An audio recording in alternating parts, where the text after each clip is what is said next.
어머니, 저희 이사 가요. 방이 2개뿐이라서요. 그게 나보고 나가란 소리잖아? 같이 사는 게 서로 힘든 거 아시잖아요? 힘들어? 누가 힘들어? 밥은 누가 했어? 유나는 누가 키웠어? 그게 힘든 거야? 어머니, 갑자기 왜 이러세요? 제가 뭘 그렇게 잘못했어요? 뭘 잘못했냐고!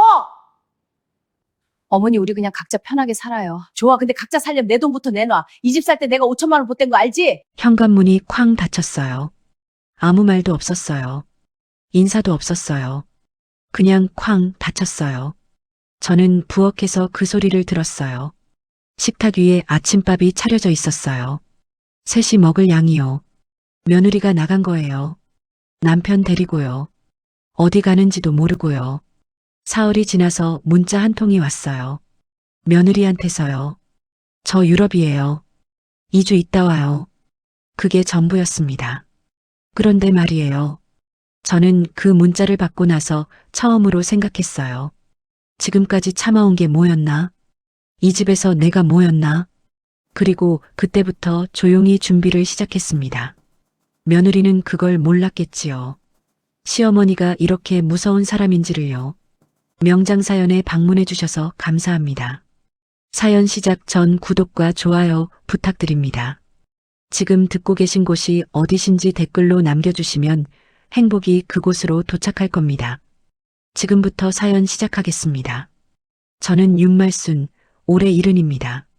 강원도 춘천에서 나고 자라 23세 시집와서 평생 남편 뒷바라지에 자식 셋 키우고 남편 떠난 뒤에는 혼자 살았어요. 아들 둘에 딸 하나인데 막내딸은 부산 살고 둘째 아들은 대구 살고 서울에 사는 건 큰아들 태준이 뿐이에요. 태준이가 저를 데려온 게 3년 전이에요. 어머니, 혼자 두기 걱정돼요. 저희 집에서 같이 사세요. 그 말이 얼마나 고마웠는지 몰라요. 그래서 올라왔지요. 서울 노원구 아들 내외가 사는 아파트로요. 방 2개짜리 작은 아파트였는데 저한테 작은 방 하나를 내줬어요. 옷장이랑 침대 하나 놓으면 딱 맞는 방이었지만 저는 그게 충분했습니다. 자식들이랑 같이 산다는 것 자체가 행복이었거든요. 며느리 정아은, 36살이에요. 처음 만났을 때부터 느낌이 좀 이상했어요. 눈을 잘 안 마주쳤어요. 저한테 인사를 하는데 고개를 숙이는 건지 마는 건지 모를 정도였어요. 뭐라 꼬집어 말하기는 어려운데 몸 전체가 당신이랑 나랑 별로 친하지 않아도 돼요라고 말하는 것 같았습니다.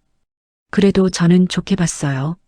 낯을 가리는 사람도 있고 시어머니가 처음엔 어색한 법이니까요. 시간이 지나면 달라지겠거니 했지요. 그게 제 첫 번째 실수였습니다. 하은이는 시간이 지나도 달라지지 않았어요. 오히려 더 당당해졌어요. 제가 있어도 없는 것처럼 행동했어요. 아침에 제가 부엌에서 밥을 차려도 하은이는 잘 먹겠습니다. 한마디가 없었어요. 그냥 와서 앉아서 먹고 일어났어요. 마치 식당에 온 손님처럼요. 처음엔 제가 먼저 밥 먹어라라고 불렀는데 나중엔 그것도 안 했어요. 부르면 대답이 없거나 나오기는 나오는데 표정이 너무 귀찮다는 거라서요. 차라리 안 부르는 게 나았어요. 제가 거실에 있으면 하은이는 거실에 안 나왔어요.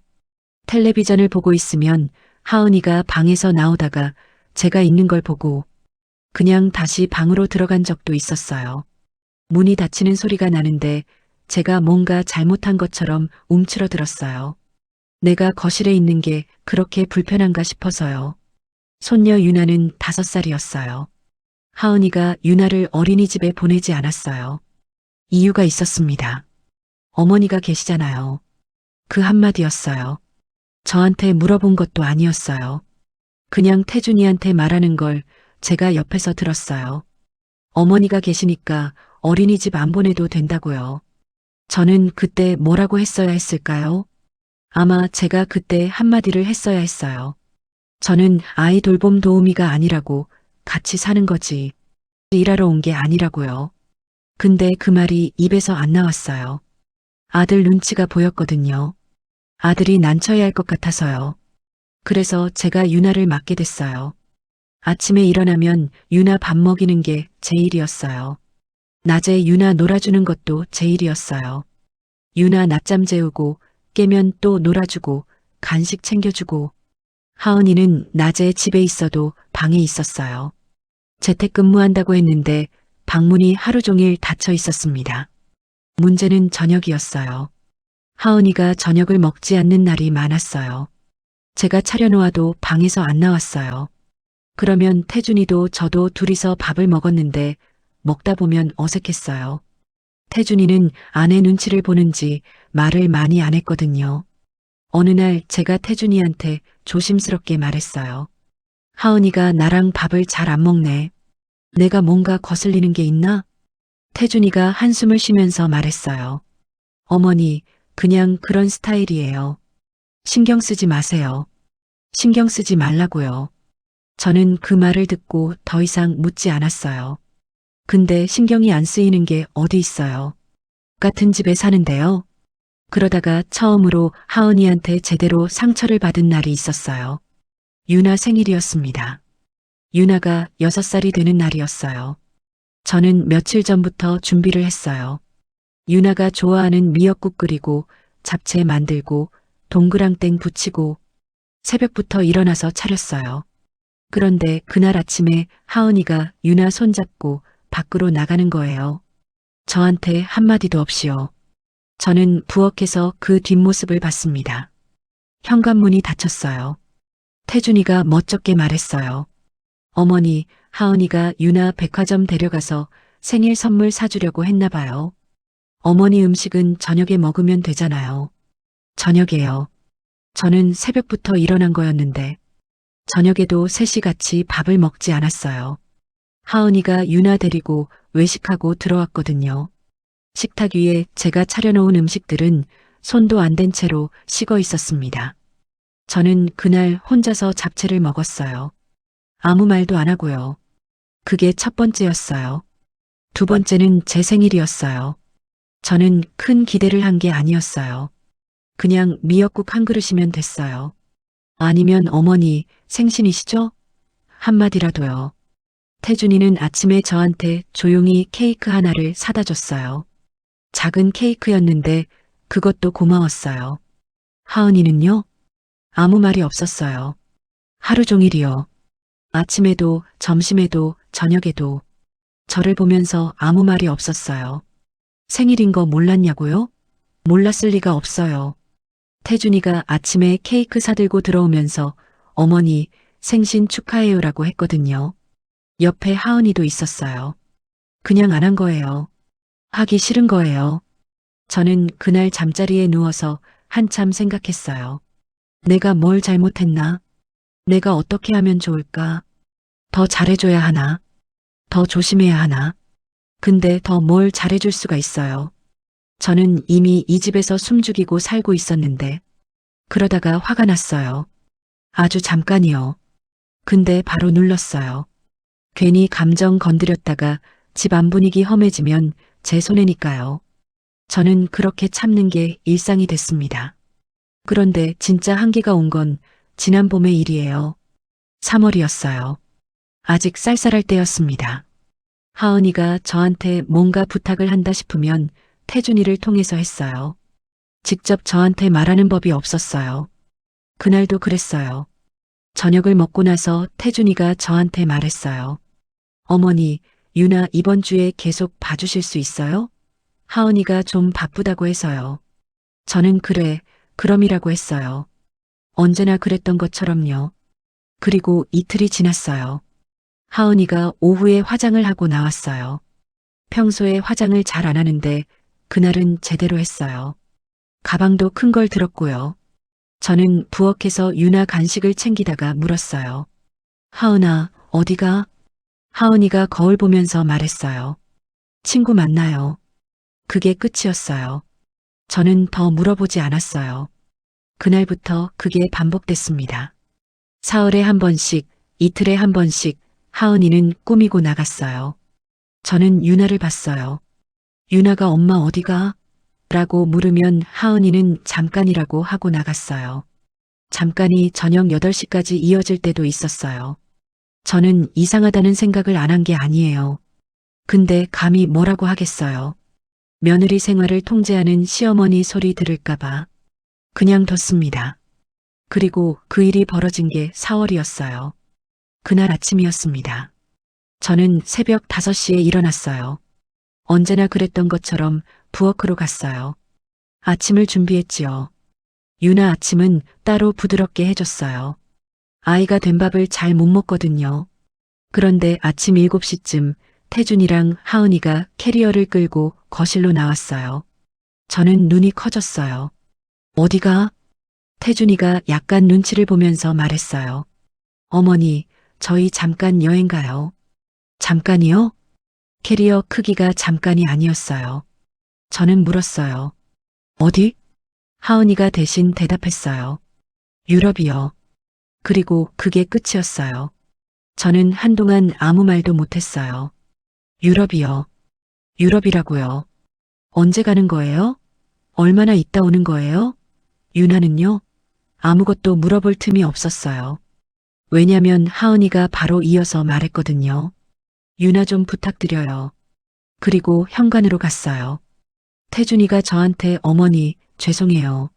잘 부탁해요라고 하고 따라 나갔어요. 문이 닫혔어요. 유나가 제 옆에서 작은 목소리로 말했어요. 할머니, 엄마 아빠 어디가? 저는 유나 손을 잡았어요. 뭐라고 해야 할지 몰랐어요. 여행 갔어. 우리 밥 먹자. 그게 제가 할 수 있는 전부였습니다. 사흘이 지났어요. 연락이 없었어요. 저는 태준이한테 문자를 보냈어요. 잘 도착했냐고, 언제 오냐고요. 답장이 왔어요. 어머니, 저희 잘 있어요. 유나 잘 봐주세요. 그게 전부였습니다. 언제 온다는 말이 없었어요. 저는 그 문자를 보고 핸드폰을 식탁에 내려놓았어요. 그리고 며칠 뒤에 하은이한테서 문자가 왔어요. 처음이자 마지막으로요. 저 유럽이에요. 2주 있다 와요. 2주요. 저는 그 문자를 10번은 읽었어요. 2주면 14일이에요. 한마디 상의도 없이 2주를 저한테 떠맡긴 거예요. 유나 먹이고 재우고 씻기고 놀아주는 걸 70살 된 시어머니한테요. 화가 났어요. 이번엔 눌리지 않았어요. 그런데 제가 화를 낼 곳이 없었어요. 유나한테 낼 수도 없고 없는 사람한테 낼 수도 없고 저는 부엌에서 설거지를 했어요. 그릇을 닦으면서 눈물이 났어요. 속상해서가 아니었어요. 억울해서였습니다. 내가 이 집에 왜 온 건가? 이 집에서 내가 뭔가? 밥하고 애 봐주는 사람인가? 노후에 자식 집 와서 살림살이 도우미로 쓰이는 건가? 그 생각이 드는 순간 눈물이 뚝 그쳤어요. 그리고 다른 생각이 들었어요. 이대로 있으면 안 되겠다. 저는 그날 저녁 유나 재우고 나서 작은 노트를 꺼냈어요. 그리고 적기 시작했습니다. 3년 동안 있었던 일들을요. 날짜를 최대한 기억해서 하나하나 적었어요. 유나 생일날 있었던 일, 제 생일날 있었던 일, 하은이가 저한테 한 말들, 태준이를 통해서 전달된 지시들, 하은이가 저를 무시하는 방식들. 쓰고 나서 읽으니까 지면 위에 정리된 게 제가 살아온 3년이었어요. 이 며느리는 저를 처음부터 사람으로 보지 않았어요. 편의에 맞게 쓰는 도구로 봤어요. 저는 노트를 덮고 생각했습니다. 이 며느리가 돌아오면 이 집이 바뀌어야 해요. 아니면 제가 나가야 하고요. 둘 중 하나예요. 그리고 저는 둘째 선택은 하지 않기로 했어요. 왜냐면 제가 나가면 하은이가 이기는 거거든요. 그건 싫었어요. 저는 조용히 웃었어요. 오랜만에 웃었습니다. 이 며느리는 몰랐겠지요. 시어머니가 3년 동안 눌러만 온 게 아니라는 걸. 3년 동안 이 집의 구석구석을 알아온 거라는 걸. 이제 쓸 때가 된 것 같았습니다. 며느리가 돌아온 건 14일 만이었어요. 2주 있다 온다더니 하루를 일찍 왔습니다. 저는 그날 오후에 유나랑 거실에서 블록 쌓기를 하고 있었어요. 유나가 탑을 높이 쌓으면서 좋아하고 있었는데 현관 비밀번호 누르는 소리가 났어요. 유나가 먼저 알아챘어요. 엄마 아빠다. 달려갔어요. 문이 열리고 태준이랑 하은이가 들어왔습니다. 캐리어를 끌고요. 둘 다 얼굴이 까맣게 탔어요. 햇볕 좋은 데서 잘 놀다 온 얼굴이었습니다. 하은이가 유나를 안으면서 말했어요. 유나, 엄마 보고 싶었어? 유나가 응 하고 매달렸어요. 저는 소파에서 일어나 서 있었어요. 태준이랑 눈이 마주쳤어요. 어머니, 고생하셨어요. 저는 웃었어요. 왔어. 잘 다녀왔어? 그게 전부였습니다. 저는 더 말하지 않았어요. 하고 싶은 말이 없어서가 아니었어요. 하고 싶은 말이 너무 많아서 어디서부터 꺼내야 할지 몰랐거든요. 그리고 그 자리에서 꺼낼 말이 아니었습니다. 하은이는 저한테 눈길 한 번 주지 않았어요. 고생하셨어요도 없었어요. 감사합니다도 없었어요. 유나 안고 방으로 들어가 버렸어요. 그 뒷모습을 보면서 저는 생각했습니다. 3년 동안 봐왔던 그 모습 그대로네. 유럽까지 다녀와도 사람이 안 바뀌는구나. 태준이가 멋쩍게 웃으면서 캐리어를 끌고 들어갔어요. 저는 부엌으로 갔습니다. 저녁을 차렸어요. 그날도 하은이는 나오지 않았어요. 유나랑 방에 있으면서 태준이한테 뭔가 사온 거 있으면 꺼내오라고 했어요. 저는 혼자 밥을 먹었습니다. 그날 밤이었어요. 저는 방에서 그 노트를 꺼냈어요. 며느리 없는 14일 동안 더 채워놓은 거였습니다. 날짜별로 상황별로 있는 그대로 적어놓은 기록이요. 읽으면서 한 줄을 더 추가했어요. 4월 8일 14일 만에 귀국. 인사 없음. 감사 인사 없음. 유나 두고 간 것에 대한 언급 없음. 적고 나서 덮었습니다. 저는 그날 결심을 굳혔어요. 더 이상 참기만 하는 시어머니는 없어요. 그렇다고 소리를 지르거나 싸우거나 하는 건 제 방식이 아니에요. 저는 조용하게 할 거예요. 그리고 확실하게요. 다음 날 아침부터 저는 달라졌습니다. 우선 아침을 차리지 않았어요. 3년 동안 한 번도 거른 적 없던 아침 밥상이에요. 그날 저는 제 밥만 차렸어요. 유나 거는 챙겼어요. 아이는 죄가 없으니까요. 하지만 태준이 것도 하은이 것도 차리지 않았습니다. 하은이가 나왔다가 식탁을 보더니 멈칫했어요. 아무 말도 안 했어요. 냉장고 열어서 뭔가 꺼내 먹더니 들어갔어요. 태준이가 나왔을 때 저한테 작은 목소리로 물었어요. 어머니, 오늘 아침밥은요? 저는 유나 머리를 빗겨주면서 말했어요. 나 오늘 허리가 좀 안 좋아서 많이 서 있기가 힘드네. 거짓말이 아니었어요. 실제로 허리가 안 좋거든요. 다만 3년 동안 아파도 차렸던 거지요. 태준이가 알겠어요라고 하고 알아서 해결했습니다. 그게 첫 번째였어요. 두 번째는 유나 문제였어요. 그날 오후에 하은이가 방에서 나오더니 저한테 말했어요. 이번엔 드물게 직접 말을 했어요. 어머니, 내일 유나 좀 봐주세요. 저 오전에 일 있어서요. 저는 하은이를 봤어요. 내일? 네. 저는 잠깐 있다가 말했어요. 내일은 내가 좀 어렵겠는데. 나도 오전에 볼 일이 있어서. 하은이 표정이 굳었어요. 이런 말을 제가 한 적이 없었거든요. 3년 동안요. 무슨 볼 일이요? 저는 웃으면서 말했어요. 이것저것. 오래됐는데 못 나간 데가 있어서. 하은이가 잠깐 저를 봤어요. 뭔가 말하려다가 그냥 들어갔습니다. 다음 날 저는 정말로 나갔어요. 오전 내내요. 동네 복지관에 갔어요. 거기서 상담도 받고 아는 분들이랑 이야기도 나눴어요. 실제로 제가 필요한 게 있었거든요. 법률 상담이요. 복지관 사회복지사 선생님이 저를 잘 아는 분이었어요. 사정을 설명했더니 법률 상담 봉사자를 연결해 줬어요. 저는 거기서 1시간 동안 제 상황을 설명했어요. 3년치 노트를 가져갔거든요. 변호사 선생님이 노트를 읽으면서 고개를 끄덕였어요. 어르신, 기록을 이렇게 하셨어요? 네. 날짜별로 적어뒀어요. 잘하셨어요. 이게 나중에 필요할 수 있거든요. 저는 그 말이 힘이 됐습니다.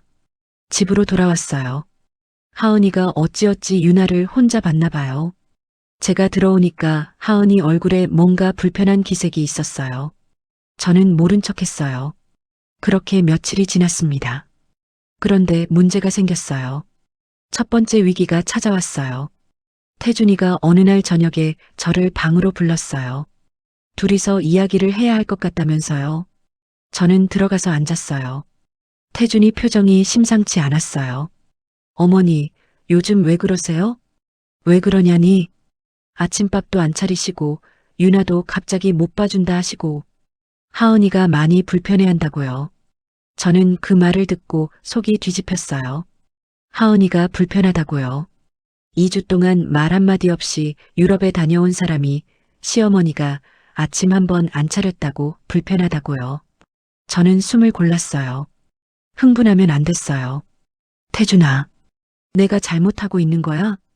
그게 아니라 어머니 갑자기 바뀌시니까 하은이가 의아해하는 거죠. 아침 밥상은 3년 동안 내가 다 차렸잖아. 그거 당연한 거야? 태준이가 말을 못했어요. 유나 돌보는 것도 내가 3년 동안 했잖아. 그것도 당연한 거야? 어머니, 태준아, 나는 이 집에 가족으로 왔어. 도우미로 온 게 아니야. 처음 하는 말이었어요. 3년 만에 처음으로 하는 말이었습니다. 태준이가 한동안 조용히 있었어요. 그러더니 고개를 숙였어요. 죄송해요, 어머니. 제가 너무 당연하게 생각했어요. 저는 그 말에 가슴이 좀 놓였어요. 아들이 알아주는구나 싶어서요. 그런데 문제는 그 다음이었어요. 그날 밤에 태준이랑 하은이가 방에서 이야기하는 소리가 났어요. 목소리가 높아지더니 낮아지더니 하다가 문이 열렸어요. 하은이가 나오는 소리가 들렸습니다. 그리고 제 방문 앞에 멈추는 발소리가 났어요. 노크를 했어요. 하은이였어요. 저는 문을 열었어요. 하은이가 저를 봤어요. 표정이 차가웠어요. 목소리도 차가웠습니다. 어머니, 드릴 말씀이 있어요. 저는 문을 좀 더 열었어요. 들어오라는 뜻으로요. 하은이가 들어오지 않았어요. 문 앞에 서서 말했어요. 어머니가 요즘 많이 불편하신 것 같은데요. 저도 불편하긴 마찬가지예요. 저는 가만히 들었어요. 어머니가 이 집에 오신 게 사실 저희가 모시자고 한 게 아니에요. 태준 씨가 결정한 거예요. 저는 처음부터 함께 사는 게 쉽지 않을 것 같다고 했어요. 그 말이 어디서 나오는 말인지 저는 알았어요. 하고 싶었던 말을 이제 꺼내는 거였어요. 같이 살게 됐고 저도 나름 맞춰왔어요. 근데 어머니가 갑자기 이러시면 저도 맞추기가 어려워요. 나름 맞춰왔다고요. 저는 그 말이 어이가 없었어요. 3년 동안 제 생일에 한마디 없던 사람이, 유나 생일날 밥상을 통째로 무시하던 사람이, 2주 동안 손녀를 떠맡기고 유럽에 다녀온 사람이 나름 맞춰왔다고 하는 거잖아요. 저는 웃었어요. 그래, 하은이도 쉽지 않았겠네. 하은이가 제 표정을 읽으려는 듯 봤어요. 어머니, 솔직하게 말씀드리면 저는 어머니가 따로 사시는 게 서로한테 나을 것 같아요. 저도 편하고 어머니도 편하게요. 나가라는 말이었어요. 저는 그 말을 듣고 잠깐 눈을 감았어요. 이 말이 나올 줄 알았어요. 언젠가는 이 말이 나올 거라고 생각하고 있었습니다. 그런데 이상하게 무섭지가 않았어요. 오히려 차분해졌어요. 하은아, 나 한 가지만 물어볼게. 네. 이 아파트 누구 명의야? 하은이가 잠깐 멈칫했어요. 이 아파트는 태준이 명의예요. 태준이가 결혼 전에 마련한 거였는데 그때 제가 5천만 원을 보탰거든요. 제 노후 자금에서요. 태준이가 집 구할 때 돈이 모자란다고 해서요. 태준이한테만 알렸지 하은이한테는 모르는 이야기였어요. 하은이가 말했어요. 태준 씨 명의인데요. 그게 무슨. 그리고 이 아파트 관리비, 공과금. 3년 동안 내가 낸 거 알아? 하은이 표정이 굳었어요.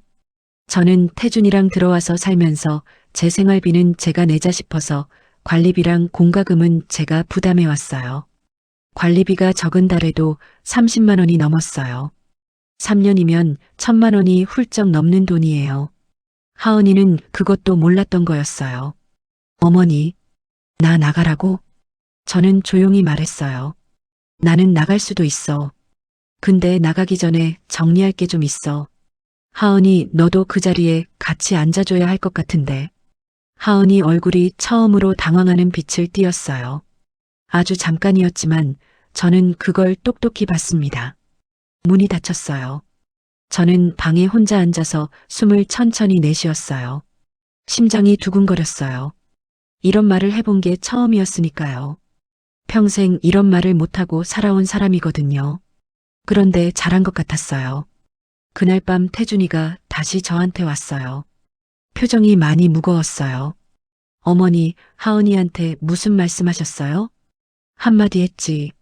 어머니, 아파트 얘기는 왜 하셨어요? 사실이잖아.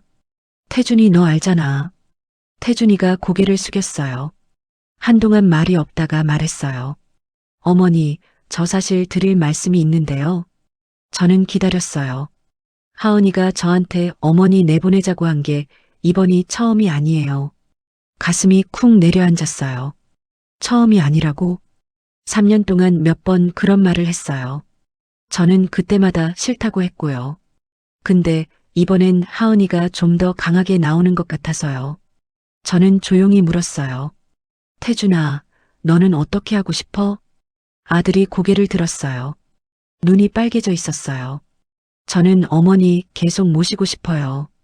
근데 솔직히 하은이랑 사이가 너무 나빠지면 그것도 걱정이 되고, 저는 그 말을 들으면서 아들이 얼마나 끼어 있는지를 봤어요. 이 아이가 가운데서 얼마나 힘들었을까 싶었어요. 밉기도 하고 불쌍하기도 했습니다. 알았어. 엄마가 알아서 할게. 태준이 너는 너무 걱정하지 마. 태준이가 방에서 나갔어요. 저는 다시 노트를 꺼냈어요. 그리고 오늘 있었던 일을 적었어요. 하은이가 한 말을 토시 하나 틀리지 않고 적었습니다. 나가라는 말. 서로 따로 사는 게 낫겠다고 함.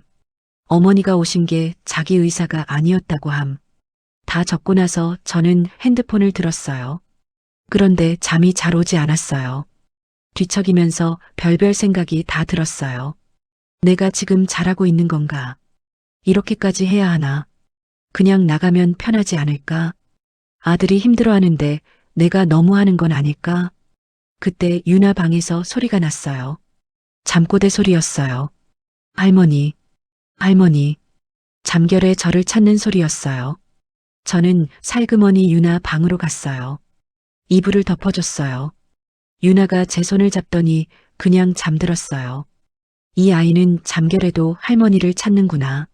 저는 그 손을 잡고 한참 있었어요. 나가면 안 되겠다 싶었어요. 이 아이 때문이라도 안 돼요. 하은이가 이기게 두면 안 돼요. 며칠이 지났어요. 그 사이에 하은이는 저를 더 노골적으로 무시했어요. 제가 거실에 있으면 없는 사람 취급을 했어요. 제가 밥을 차려놓아도 하은이는 안 먹었어요. 태준이도 눈치를 보다가 조금 먹는 척했어요. 집안 분위기가 살얼음판이었습니다. 그러다가 하은이가 결정적인 실수를 했어요. 어느 날 낮에 하은이가 친구들을 집에 데려왔어요. 제가 방에 있는 줄 알았는지 아니면 알면서도 그런 건지 모르겠어요. 친구들이 거실에 앉아서 이야기를 나눴어요. 저는 방에서 들을 수밖에 없었어요. 문이 얇거든요. 야, 시어머니 아직 있어? 아직도 안 나가셨어? 하은이 목소리가 들렸어요. 아직이야. 진짜 답답하게. 어떻게 좀 안 돼?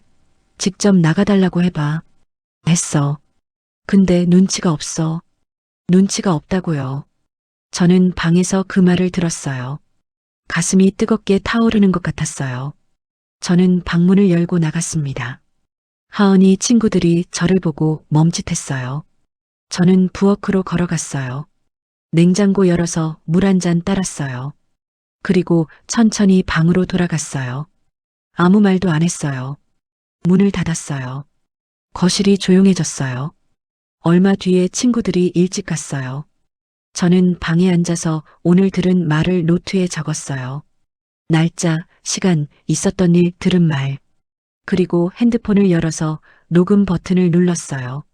조용히 방에서 오늘 있었던 일을 말로 정리해서 녹음했습니다. 소리가 중요하다는 걸 복지관 법률 상담에서 들었거든요. 기록은 글로도 좋지만 육성 기록이 더 명확할 때가 있다고요. 저는 70이 넘어서 처음으로 핸드폰 녹음 기능을 제대로 배웠어요. 배우면 다 돼요. 늦은 게 없어요. 그리고 그날 밤 작은 반전이 하나 일어났어요. 태준이가 방에서 저한테 왔어요. 손에 봉투를 들고요. 어머니, 이거요. 봉투 안에 돈이 있었어요. 뭐야 이게? 어머니 관리비 3년치예요. 제가 계산해 봤어요. 이건 제가 드렸어야 하는 건데 어머니가 내신 거잖아요. 죄송해요. 저는 봉투를 봤어요.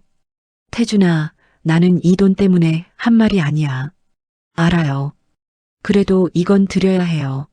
저는 봉투를 받았어요. 그리고 태준이를 봤어요. 이 아이가 다 나쁜 아이는 아니었어요. 용기가 없어서 끌려다니는 거지. 마음이 없는 아이는 아니었어요. 고마워. 근데 태준아, 어머니가 이 집에 있는 동안 제대로 있을 거야. 쫓겨나지 않을 거야. 어머니가 잘못한 게 없거든. 알았지? 태준이가 고개를 끄덕였어요. 네, 어머니. 저도 그러길 바라요. 방문이 닫히고 저는 봉투를 서랍에 넣었어요. 이 돈은 쓸 때가 생길 거예요. 저는 웃었어요. 하루가 길고 힘들었지만 이상하게 오늘이 제일 든든한 하루였어요. 아들이 제 편이라는 게 확인됐으니까요. 그리고 무엇보다 하은이가 실수를 했어요. 저한테 들으라는 듯이 뱉은 그 말들이 다 증거가 되고 있다는 걸 하은이는 몰랐을 거예요. 창밖에 봄이 가고 있었어요. 여름이 오면 이 집에 더 큰 일이 일어날 것 같은 예감이 들었습니다. 여름이 왔어요. 창밖에 매미 소리가 요란했습니다. 저는 그 소리를 들으면서 아침을 차렸어요. 유나 거랑 제 거만요. 이제 태준이랑 하은이 밥은 차리지 않은 지 한 달이 넘었어요. 처음엔 태준이가 어색해했는데 이제는 그것도 익숙해진 것 같았어요. 사람이 참 적응을 잘해요. 그날 아침에 유나가 밥을 먹으면서 저한테 말했어요. 할머니, 나 오늘 수영학원 가는 날이야. 그래, 몇 시에 가? 2시. 알았어. 할머니가 데려다 줄게. 유나가 방긋 웃었어요. 그 웃음을 보면 하루가 다 풀렸어요. 이 아이가 저한테는 낙이었거든요. 그런데 그날 오전이었어요. 하은이가 방에서 나오더니 유나한테 말했어요. 유나야, 오늘 수영학원 엄마가 데려다 줄게. 유나가 저를 봤어요. 저도 하은이를 봤어요. 하은이가 저를 보지 않았어요. 유나만 봤어요. 저는 아무 말 안 했어요. 유나가 데려가겠다는데 제가 뭐라 할 게 없었어요. 친엄마가 데려가겠다는데요. 그런데 그게 시작이었습니다. 그날부터 하은이가 갑자기 유나한테 적극적으로 나서기 시작했어요. 학원도 데려다주고 밥도 챙겨주고 같이 놀아주고 3년 동안 방에만 있던 사람이 갑자기 엄마 노릇을 하기 시작한 거예요. 저는 이게 뭔가 싶었어요. 며칠이 지나면서 윤곽이 보였어요. 하은이가 유나를 자기 쪽으로 붙이려는 거였어요. 저랑 유나 사이를 띄워놓으려는 거였습니다. 어느 날 유나가 저한테 왔어요. 뭔가 눈치를 보면서요. 할머니, 나 오늘 엄마랑 있을 거야. 그래, 그럼. 저는 웃으면서 말했어요. 서운하지 않다면 거짓말이에요. 근데 아이한테 표현할 수 없었어요. 유나가 방으로 들어갔어요. 저는 부엌에서 괜히 그릇을 닦았어요. 그리고 사흘 뒤에 더 노골적인 일이 벌어졌어요. 유나가 제 방으로 오려고 하는데 하은이가 유나 손을 잡았어요. 유나야, 할머니 방에 자꾸 가면 안 돼. 할머니 피곤하시잖아. 저는 방 안에서 그 소리를 들었어요. 피곤하다고요. 제가요. 어이가 없었어요. 근데 더 어이없는 건 유나가 그 말을 듣고 제 방문 앞에서 멈칫하더니 돌아갔다는 거예요. 아이한테 할머니를 이상한 사람으로 만들고 있었어요. 저는 그날 노트를 꺼내서 적었어요. 날짜랑 상황이랑 하은이가 한 말을요. 손이 좀 떨렸어요. 화가 나서가 아니라 이 며느리가 얼마나 치밀한 사람인가 싶어서요. 그리고 그때였어요. 두 번째 위기가 왔습니다. 태준이가 저를 불렀어요. 표정이 아주 무거웠어요. 방에 들어갔더니 하은이도 있었어요. 둘이 같이 앉아 있었습니다. 저는 뭔가 왔구나 싶었어요. 태준이가 먼저 말했어요. 어머니, 드릴 말씀이 있어요. 말해봐. 태준이가 하은이를 한번 봤어요. 하은이가 고개를 끄덕였어요. 그 모습이 뭔가 짜고 온 것 같았어요. 어머니, 저희가 이 아파트를 팔려고요. 저는 그 말에 귀를 의심했어요. 팔아? 네. 더 넓은 데로 이사 갈 생각인데요. 어머니 방이 너무 좁기도 하고, 저는 태준이를 봤어요. 그리고 하은이를 봤어요. 하은이가 시선을 아래로 깔고 있었어요. 어머니 방이 좁아서가 아니잖아. 태준이가 말을 잇지 못했어요. 새로 이사 가면 어머니는 어떻게 하려고? 태준이가 잠깐 눈을 감았다가 떴어요. 어머니 사실 새 집은 방이 2개짜리라서요. 방이 2개짜리요. 저는 그 말이 무슨 뜻인지 바로 알았어요. 새 집에는 제 방이 없다는 거였어요. 그 말을 에둘러 하는 거였습니다. 가슴이 쿵 내려앉았어요. 이게 하은이가 꾼 수였구나. 유나를 자기 쪽으로 붙이고 아파트를 팔아버리고 저를 내쫓는 거였어요. 저한테 나가라고 직접 말하면 제가 버티니까 아예 판을 뒤집어 버리는 거였습니다. 저는 잠깐 아무 말도 안 했어요. 그 침묵이 길었어요. 태준이가 불편했는지 먼저 말했어요. 어머니, 죄송해요. 저도 이게 최선이 아닌 거 알아요. 근데 하은이랑 저랑 많이 싸웠어요. 어머니 문제로. 근데 저도 이제 어떻게 해야 할지 모르겠어요. 어머니 문제라는 말이 마음에 걸렸어요. 제가 문제예요. 3년 동안 밥 해주고, 손녀 키워주고, 관리비 내주고, 집값까지 보태줬는데, 제가 문제예요. 저는 하은이를 봤어요. 하은아. 하은이가 고개를 들었어요. 너 할 말 있으면 직접 해. 하은이가 잠깐 저를 봤어요. 그러더니 말했어요. 어머니, 저는 어머니가 싫은 게 아니에요. 그냥 저희 셋이 살고 싶은 거예요. 그게 나쁜 건 아니잖아요. 나쁜 건 아니라고요. 저는 그 말에 뭐라고 해야 할지 몰랐어요. 틀린 말은 아니에요. 부부가 자기 공간에서 살고 싶다는 게 틀린 마음은 아니에요. 그런데 방식이 틀렸어요. 3년 동안 이용할 만큼 이용하고 이제 판을 갈아버리는 방식이요. 저는 그날 방으로 들어왔어요. 문을 닫고 침대에 앉았어요. 한동안 아무것도 안 했어요. 이제 어떻게 해야 하나? 솔직히 무서웠어요. 아파트가 팔리면 저는 진짜로 갈 데가 없어요. 다른 아들한테 가야 하나? 딸한테 가야 하나? 아니면 혼자 방을 구해야 하나? 노후 자금이 얼마 안 남았는데 그게 오래 버텨줄 수 있을까? 그런데 그것보다 더 무서운 게 있었어요. 이대로지면 이 며느리가 평생 이렇게 살아도 된다고 생각할 거예요. 시어머니 하나 쫓아냈다고 생각할 거예요. 그리고 다음에 또 누군가한테 이렇게 할 거예요. 그게 싫었어요. 그건 정말 싫었어요. 저는 노트를 꺼냈어요. 그리고 핸드폰을 꺼냈어요. 복지관 법률 상담 선생님 번호를 눌렀어요. 전화를 받으셨어요. 저는 오늘 있었던 일을 설명했습니다. 아파트 매도 계획, 방 2개짜리 이사, 제가 갈 곳이 없어지는 상황을요. 변호사 선생님이 들으시더니 말씀하셨어요. 어르신, 아파트 살 때 어르신이 보태신 돈이 있다고 하셨잖아요. 네, 5천만 원이요. 그 돈 증거가 있어요? 이체 내역이나 뭐든요. 저는 생각했어요. 태준이한테 이체한 게 맞아요. 통장 내역에 남아있을 거예요. 있어요. 그럼 그게 중요합니다. 아파트 매도할 때 어르신 기여분을 주장할 수 있거든요. 함부로 팔지 못해요. 저는 그 말에 눈이 번쩍 뜨였어요. 전화를 끊고 나서 오래된 통장을 꺼냈어요. 장롱 깊숙이 넣어뒀던 거였어요. 찾는데 한참 걸렸어요. 그런데 찾았어요. 이체 내역이 있었어요. 날짜랑 금액이랑 받는 사람 이름이 태준이로 적혀 있었어요. 저는 그 통장을 꼭 쥐었어요. 이게 있었네. 내가 갖고 있었네. 그날 밤이었어요. 저는 오랜만에 잠을 좀 잘 잘 수 있을 것 같았는데 자려고 누웠다가 다시 일어났어요. 딴 생각이 들어서요. 내가 지금 하려는 게 뭐지? 법적으로 싸운다는 게 아들이랑 싸운다는 거잖아요.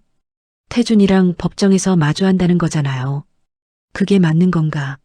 어미가 자식이랑 법정 다툼을 하는 게 그게 제가 원하는 건가?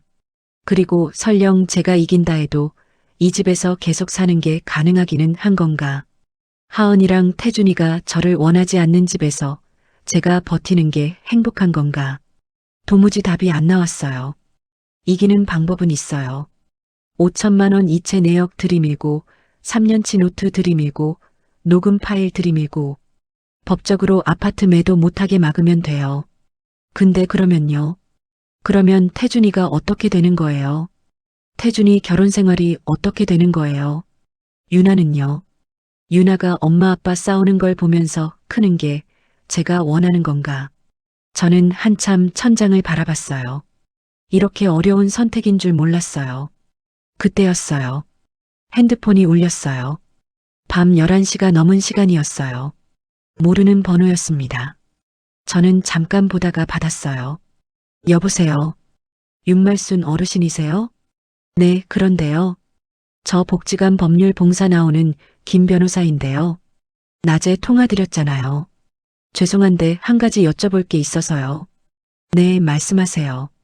아까 말씀하실 때 며느리가 3년 동안 자주 외출을 했다고 하셨잖아요. 사흘에 한 번씩이요. 네. 혹시 그게 어디 가는지 아세요? 저는 생각했어요.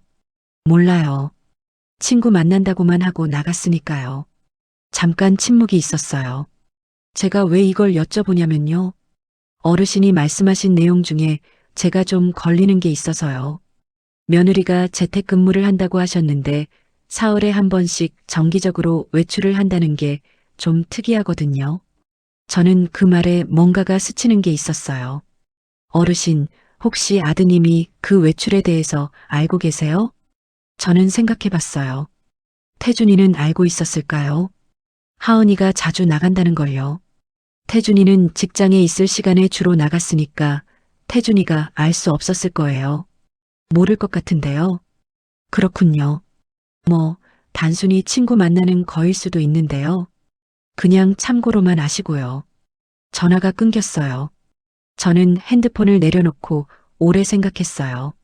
하은이가 나가던 날들이 떠올랐어요. 꾸미고 나가던 모습이요. 큰 가방 들고 나가던 모습이요. 저녁 8시까지 들어오지 않던 날들이요. 친구를 만나러 간 것 치고는 너무 자주였어요. 그리고 너무 길었어요. 저는 그날 밤 잠을 못 잤어요. 다음 날 아침이었어요. 저는 유나 학교 보내고 나서 부엌에 있었어요. 하은이가 또 외출 준비를 하고 나왔어요. 화장을 하고 가방을 들고요. 저는 가만히 봤어요. 하은이가 현관에서 신발을 신으면서 말했어요. 어머니, 오늘 유나 학교 좀 부탁드려요. 아까까지 유나는 자기가 챙긴다더니 오늘은 또 저한테 부탁이에요. 저는 대답하지 않았어요. 하은이가 저를 봤어요. 어머니? 하은아, 오늘 어디가? 친구요. 어느 친구? 하은이 눈빛이 잠깐 흔들렸어요. 아주 짧은 순간이었어요. 그걸 저는 놓치지 않았습니다. 그냥 친구요. 왜요? 3년 동안 사흘에 한 번씩 만나는 친구가 누구야? 하은이 표정이 굳었어요. 어머니, 제 친구 관계를 왜 물어보세요? 궁금해서. 하은이가 말을 안 했어요. 저는 더 추궁하지 않았어요. 증거도 없이 뭔가를 단정 짓는 건 제 방식이 아니거든요. 저는 그냥 봤어요. 하은이 얼굴을요. 하은이가 나갔어요. 저는 창가에 서서 하은이가 차를 타고 나가는 걸 봤어요. 그리고 핸드폰을 들었어요. 태준이한테 전화를 했어요. 어머니, 왜요? 태준아, 하은이 오늘 또 나갔는데 어디 가는지 알아? 태준이가 잠깐 멈췄어요. 친구 만나러 간다고 했는데요. 어느 친구? 글쎄요. 그냥 친구라고만 했는데. 태준아, 하은이가 3년 동안 사흘에 한 번씩 나가는 거 알고 있었어? 이번엔 더 긴 침묵이 있었어요. 3년 동안요? 태준이가 몰랐던 거였어요. 저는 거기서 멈췄어요. 아니야, 그냥 물어본 거야. 신경 쓰지 마. 어머니, 잠깐만요. 3년 동안 사흘에 한 번씩이요? 태준아, 됐어. 나는 그냥 궁금해서 물어본 거야. 일 잘해. 전화를 끊었어요. 저는 한동안 창밖을 봤어요. 제가 지금 한 게 뭔가 싶었어요. 태준이한테 그 씨앗을 심은 거예요. 확인도 안 된 걸요. 증거도 없이요. 이게 맞는 건가? 내가 지금 며느리를 함정에 빠뜨리려는 건가? 아들 결혼 생활을 흔들려는 건가? 도덕적으로 제가 옳은 건가? 저는 그게 자꾸 걸렸어요. 근데 또 이런 생각도 들었어요. 내가 확인도 안 된 걸 퍼뜨린 게 아니에요. 있는 사실을 말한 거예요. 하은이가 자주 나갔다는 건 사실이에요. 그걸 아들이 모르고 있었다는 것도 사실이고요. 그 사실을 말한 게 잘못인가요? 저는 답을 못 냈어요. 그날 오후에 태준이가 일찍 들어왔어요. 얼굴이 뭔가 복잡했어요. 하은이는 아직 안 들어왔어요. 태준이가 소파에 앉았어요. 저도 앉았어요. 어머니, 하은이한테 물어봤어요. 뭘? 어디 다니냐고요? 저는 기다렸어요. 처음엔 친구 만난다고 했는데 제가 어떤 친구냐고 계속 물으니까 태준이 목소리가 흔들렸어요. 필라테스 강사예요. 저는 그 말에 고개를 갸웃했어요. 필라테스? 네. 필라테스 배우러 다니는 거래요. 3년 됐다고요. 저는 잠깐 멍했어요. 필라테스요. 운동이요. 왜 그걸 말을 안 했대? 어머니한테 알리기 싫었대요. 운동 간다고 하면 어머니가 왜 자기는 운동 가고 유나 맡기냐고 할까 봐요. 저는 그 말에 할 말이 없었어요. 제가 그런 말할 사람처럼 보였구나. 며느리 눈에 제가 그런 사람이었구나. 그런데 사실 저는 그런 말 했을 것 같기도 했어요. 안 했을 자신이 없었어요. 솔직하게요. 태준이가 말했어요. 어머니, 하은이한테 섭섭한 거 많으신 거 알아요. 근데 하은이도 나름 어머니 눈치를 보고 살았던 것 같아요. 방식이 이상했던 거지. 나름 눈치를 봤다고요. 저는 그 말이 잘 받아들여지지 않았어요. 생일에 한마디 없던 사람이, 유나 생일날 밥상을 무시하던 사람이, 나름 눈치를 봤다고요. 그런데 이상하게 그날 저녁에 하은이가 들어왔을 때였어요. 하은이가 현관에서 신발을 벗으면서 저를 봤어요. 표정이 뭔가 달랐어요. 차가운 게 아니라 뭔가 지쳐있는 얼굴이었어요. 그리고 말했어요. 작은 목소리로요. 어머니, 오해하신 것 같아서요. 저 진짜 친구 만나러 다닌 게 아니에요. 운동이에요. 저는 가만히 들었어요. 말씀을 드렸어야 했는데 어머니 눈치가 보여서 못 드렸어요. 그리고 들어갔어요. 저는 그 말을 듣고 한참 있었어요. 이 며느리가 저를 불편하게 여긴 건 맞아요. 저한테 뭔가를 말하기 어려워한 것도 맞아요. 근데 그게 전부 이 며느리 잘못인가요? 저도 뭔가 이 사람을 어렵게 만든 게 있는 건 아닌가. 그런데 또 이렇게도 생각했어요. 눈치가 보여서 말 못했다고요.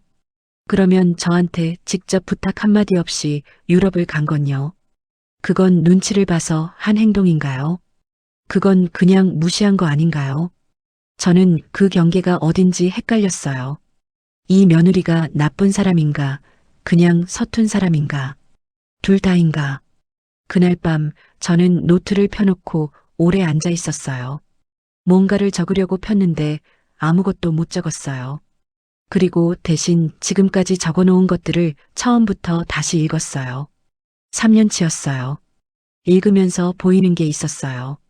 하은이가 처음부터 나쁜 사람이었던 게 아닐 수도 있겠다 싶었어요. 서툰 사람이었는데 그 서툼이 쌓이고 쌓여서 제가 감당하기 어려운 지경이 된 거일 수도요. 그렇다고 제가 당한 게 괜찮아지는 건 아니에요.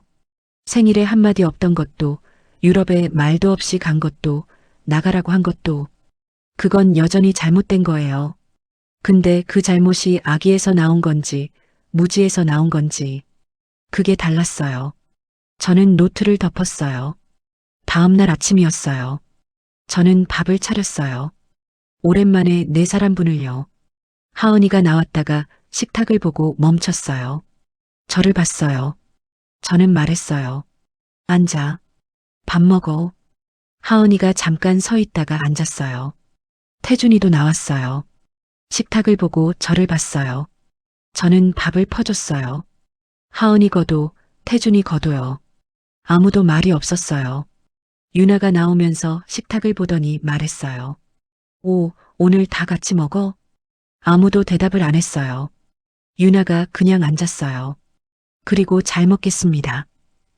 혼자 크게 말하고 먹기 시작했어요. 그 소리에 분위기가 조금 풀렸어요.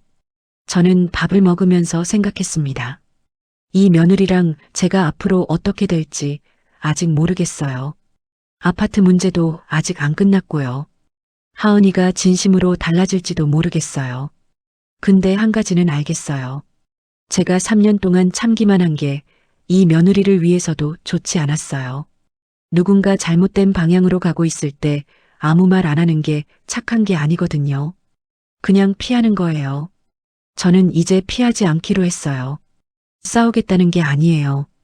할 말을 하겠다는 거예요. 제가 불편한 건 불편하다고, 잘못된 건 잘못됐다고, 그걸 말하는 시어머니가 되겠다는 거예요. 그리고 또 한 가지. 아파트 문제는 아직 끝나지 않았어요. 5천만 원 이체 내역도 있고, 3년치 관리비 영수증도 있고, 노트도 있고, 녹음 파일도 있어요. 저는 이걸 쓸 준비가 돼 있어요. 근데 쓰기 전에 하은이한테 한번 기회를 주려고요. 직접 앉아서 이야기를 해보려고요.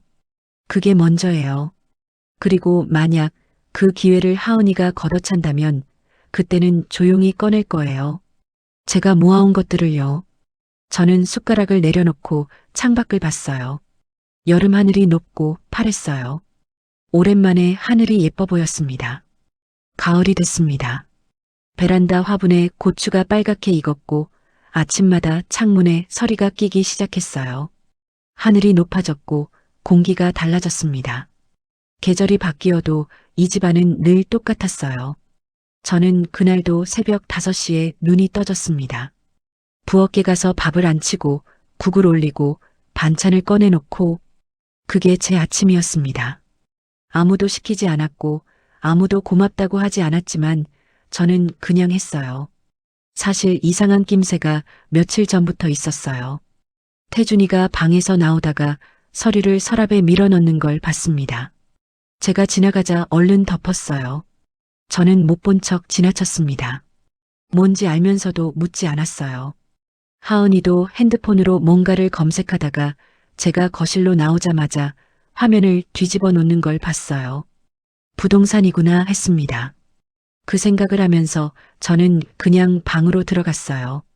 막을 수 있는 게 없었습니다. 이 집은 태준이 명의거든요. 그런데 이상하게 무섭지 않았어요. 무섭지 않은 이유가 있었습니다. 저는 그날 밤 노트를 꺼냈어요. 3년치가 담긴 낡은 노트, 그리고 그 옆에 핸드폰을 올려놓았습니다. 통장도 꺼냈어요. 이체 내역이 찍힌 통장. 준비가 됐습니다. 유나 등교를 시키고 혼자 밥상 앞에 앉았어요. 숟가락을 들었다가 내려놨습니다. 배가 고프지 않았어요. 그때 초인종이 울렸습니다. 저는 앞치마를 벗고 현관으로 나갔어요. 문을 열었습니다. 낯선 남자 2명이 서 있었어요. 넥타이를 맨 사람과 서류 가방을 든 사람. 안녕하세요. 드림부동산에서 왔습니다. 매물 관련해서요. 그 순간 뒤에서 하은이가 나왔습니다. 화장을 깔끔하게 하고 있었어요. 평소보다 단정한 옷이었습니다. 저한테는 눈길 한 번 주지 않고 업자들을 향해 웃었어요. 어서 오세요. 들어오세요. 태준이도 방에서 나왔습니다. 저와 눈이 마주쳤어요. 그리고 피했습니다. 어머니, 잠깐 방에 계세요. 저는 아무 말 안 했어요. 업자들이 안으로 들어왔습니다. 거실을 둘러봤어요. 창문을 확인하고 천장을 보고 베란다까지 나가봤습니다. 하은이가 옆에서 설명을 했습니다. 남양이고요. 7층이에요. 엘리베이터 있고 지하 주차장도 있어요. 상태는 깨끗해요. 저는 소파에 앉았어요. 업자가 테이블에 서류를 꺼냈습니다. 3명이 소파에 앉았어요. 태준이, 하은이 업자. 저는 자리에서 일어났습니다. 그리고 테이블 쪽으로 걸어가서 하은이 맞은편에 앉았어요. 하은이가 저를 봤습니다. 어머니, 여기 안 계셔도 돼요. 나 여기 살아. 앉아 있을 거야. 업자가 눈치를 봤어요.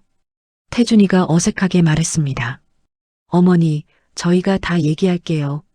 저는 태준이를 봤어요. 말을 안 했습니다. 그냥 눈을 맞췄어요. 태준이가 말을 멈췄습니다. 업자가 서류를 펼쳤어요. 설명을 시작했습니다. 소유권자 서명이 필요한데요. 명의가 남편 단독 명의에 내 입을 열어 잠깐요, 업자님. 모두가 저를 봤습니다. 저는 천천히 말했어요. 이 집 살 때 제가 5천만 원을 보탰습니다. 7년 전에요. 이체 내역 있어요. 통장을 테이블 위에 올려놓았습니다. 순간 공기가 바뀌었어요. 업자가 통장을 봤습니다. 하은이가 봤어요. 태준이는 시선을 내렸습니다. 하은이가 빠르게 말했어요. 어머니, 그건 태준 씨한테 드린 거잖아요. 지금 이 자리에서 꺼낼 얘기가 맞아. 저는 업자를 봤습니다. 업자님, 법적으로 물어볼게요. 공동으로 자금을 보탠 사람이 동의 없이 매도가 가능한가요? 업자가 멈췄습니다. 태준이가 굳었어요. 하은이가 낮게 말했습니다. 어머니, 지금 뭘 하시려는 거예요? 집 팔기 전에 내 돈 먼저 돌려받겠다는 거야.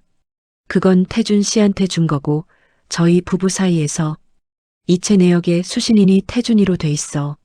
그 돈이 이 집 계약금으로 들어간 것도 당시 계약서에 나와 있어. 업자님, 이런 경우 매도 진행하면 어떻게 되나요? 업자가 헛기침을 했어요. 저희가 법적 분쟁이 있는 물건은 거래를 진행하기 어렵습니다. 소유권 관련 이의가 있으면 저희로선 손을 뗄 수밖에 없어요. 하은이 얼굴이 하얘졌습니다. 저는 거기서 멈추지 않았어요. 하나 더요. 핸드폰을 꺼냈습니다. 저는 이 집에 3년째 거주하고 있어요. 매달 관리비 명의가 제 이름으로 납부된 것도 있고요.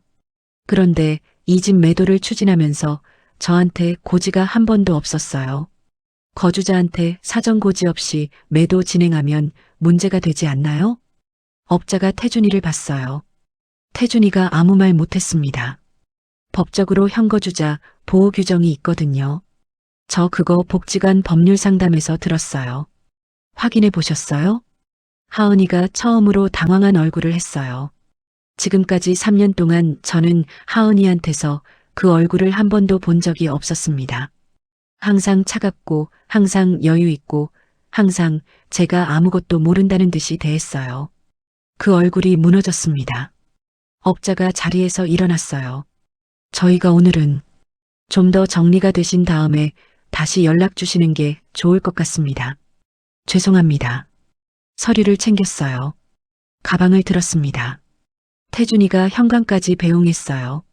문이 닫혔습니다. 거실에 셋이 남았어요. 아무도 말이 없었습니다. 하은이가 테이블 위 통장을 봤어요. 핸드폰을 봤습니다. 그리고 저를 봤어요. 저는 자리에 앉아 있었습니다. 아무것도 치우지 않았어요. 하은이가 말했습니다. 어머니가 지금 저희를 협박하시는 거예요? 저는 말했어요.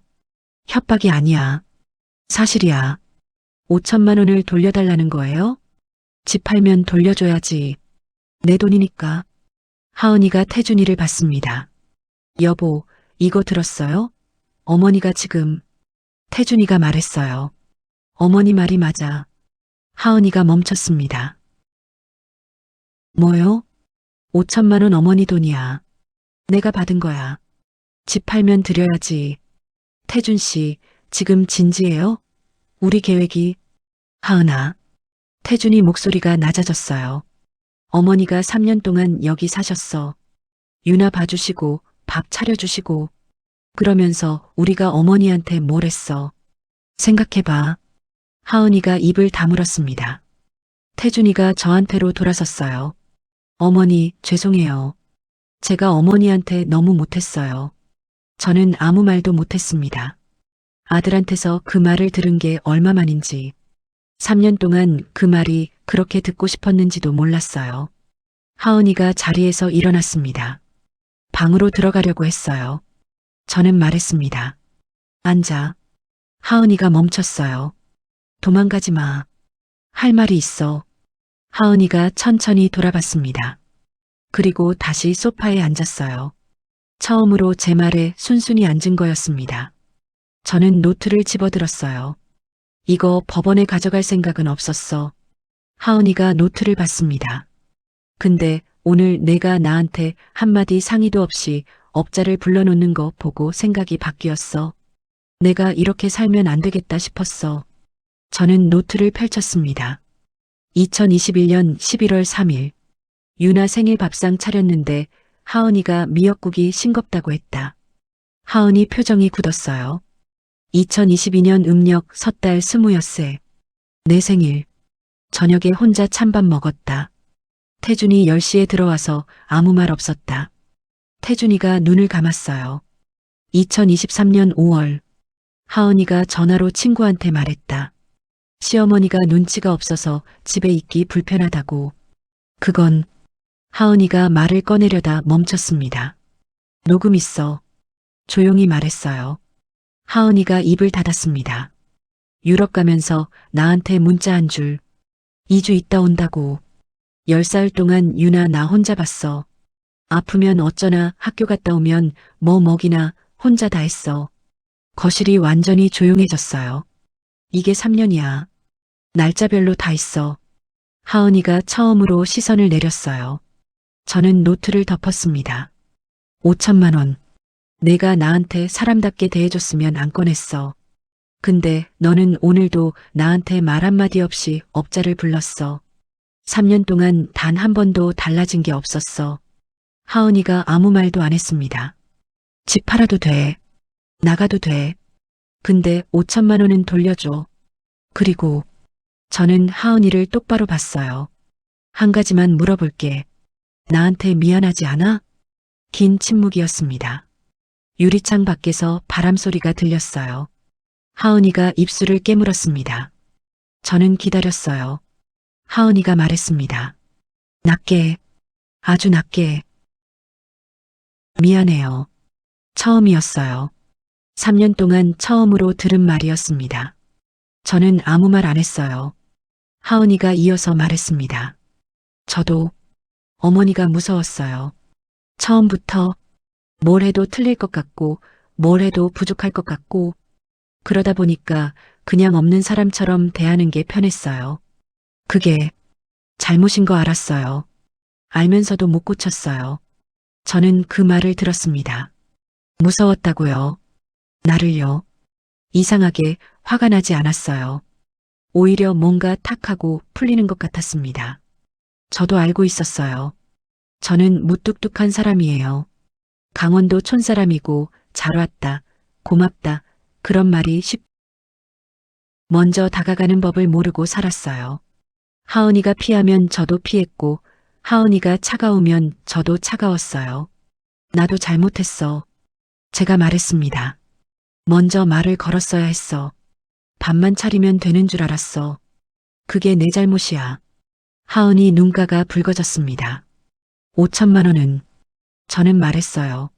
당장 안 받아도 돼. 근데 잊지는 않을 거야. 하은이가 고개를 끄덕였어요. 드릴게요. 반드시. 저는 통장을 집어들었습니다. 서랍에 도로 넣었어요. 노트도요. 태준이가 저한테 다가왔어요. 무릎을 꿇었습니다. 손을 잡았어요. 어머니, 저 정말 죄송해요. 저는 손을 빼지 않았습니다. 태준아, 엄마가 원한 건 내 편이 아니야. 태준이가 고개를 들었어요. 그냥 가족이고 싶었어. 남의 집에 들어온 것처럼 살고 싶지 않았어. 태준이 눈가가 젖었어요.